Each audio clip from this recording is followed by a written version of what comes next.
Very good morning, welcome. It's Jeff Laughton, unusually on a Monday at this time of year, and that's Monday the 20th of October. Now we're back to the grindstone today after the quality of Saturday's Ascot Champions Day, where we did manage to find a couple of winners in Kalpana, who was smashed from 5-2. I'm not sure what price it finished. And also Crown of Oaks, who won the last race. Now I put that one up at 6-1. But I have to say I wasn't confident going into the last race, having seen the draw over the previous races on the straight track. But fair play to William Agus, who when interviewed on TV before the race said, "We're going to stick to our draw." And like sheep, all the jockeys followed and played right into Tom Marquand's hands. And the fact that he gets 10 furlongs, got a soft lead, meant he was never going to stop over that stiff mile. But we're back to the grindstone today. There are a few things that are worth telling you. Now, firstly, the ground at Pontiffract and Bath has gone soft, with 10 mils so far at Bath and more to come, and 13 mils at Pontiffract. So make sure if you're having a bet that your horse will handle the soft ground. Now, I've got 3 bets upon the private service today, all of which are very strong. And if you are interested in knowing what they are, or what my bets are on any other day, please drop me an email at the email address below, jefflawtonmanagement@gmail.com. And as always, if you haven't hit the subscribe button, please give that a press below, and then you know when I put these videos up.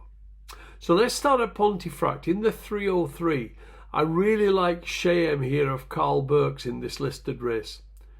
If you're looking at the price now, you'll see it's around about 4 to 6 chance, but it was freely available this morning at 11 to 10 with literally every bookmaker, and that price certainly looks a lot more appealing than this one does.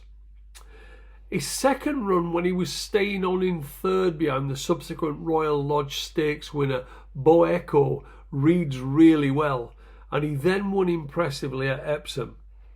Now all 3 starts have been on good ground, but he's by a fairly new stallion called King of Change, who himself was by Far. Now Far loved the soft ground, and so did King of Change, who has so far produced 4 or 5 winners this season with cutting the ground. So I see no reason why Cheyenne won't handle it. In fact, my information is he'll absolutely relish this ground. In the 433, there's plenty of money this morning for Austrian Theory, who is starting to look well handicapped. And following his second at Ayr, comes here with a big chance. But I was taken with what's going on Marvin at Sandown on soft ground 5 weeks ago. He's gone up £7 for that run, but the field were very well strung out, and he may not have reached his ceiling. Now, I don't think he needs soft ground, but he did handle it well enough to suggest he will be in the mix today. Over at Bath in the first race, there's plenty of money here for Jed O'Keefe's Jedi Knight. Now, he's ridden by Becky Smith, who would be as good as anyone in this race, but from a betting point of view, I don't particularly like amateur races and I would seldom bet in them. In the 255, my figures tell me that Tai Hang Pegasus achieved more on debut than She Talks to Angels did. But I thought Rafe Beckett's She Talks to Angels had a very quiet run at Ascot 6 weeks ago, and I'd expect that one to make more progress, although I am aware that Charlie Fellers is keen on his horse, Tyang Pegasus, today. For me, though, She Talks to Angels will take all the beating. In the 325, Wodgtek of Clive Cox's ran well on debut, but for me he has regressed ever since. Yet every time he runs there's money for him, and I don't quite understand it. Because last time he ran on ground similar to this at Foss Lass, he couldn't go a yard in it. I'm much more taken by Double Naughty of Richard Hannon's. He stretched his field last time at Thirsk on similar ground over 6 furlongs and looked the winner a furlong out, but he didn't see the trip out fully and was collared late on. A drop back to 5 furlongs on soft ground should be exactly what he wants. Now obviously with the flat season on turf drawing to a close, I'll be starting to concentrate a little bit more on the jump racing.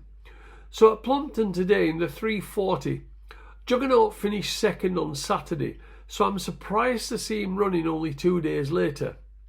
But I did like the run of Charlie Longsdon's Alien Storm 4 weeks ago on his return from a break.